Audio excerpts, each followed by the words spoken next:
Hi friends, welcome to Madrima boutique. ఈరోజు different interesting వీడియోతో మేము ముందుకు వచ్చేసానండి. ఈ శారీ వచ్చేసి నాకు మ్యారేజ్ శారీ.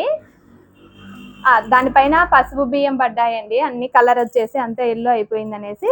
శారీ కలర్ అయితే ఎగ్జాక్ట్గా ఈ కలర్ అండి. శారీ పేస్టల్ కలర్ వస్తే మెరూన్ కలర్ బార్డర్, సేమ్ బార్డరే ఉంది మెరూన్ అయితే. కానీ శారీ కలర్ మాత్రం మార్చేసుకున్నాను. ఎందుకంటే ఆ కలర్ బాగలేదు, అంత గలీజ్ అయిపోయింది అనేసి కొంచెం ఇలా డైయింగ్ చేయించుకున్నానండి. బార్డర్ డిజైన్ అంతా సేమ్ ఇలానే ఉంది. శారీ కలర్ వచ్చేసి మారిపోయింది. చూడండి ఎంత బాగుందో లుక్ వచ్చేసి.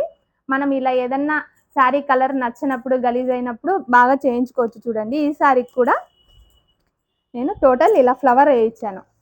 శారీ అంతా మనకు ప్లెయిన్ ఉండింది, అది బార్డర్ అయితే ఇదే. శారీకి మొత్తం ఇలా ఫ్లవర్స్ వేయించాను. చూడండి లీవ్స్లో టోటల్ ఇలా డిజైన్ వచ్చేసింది.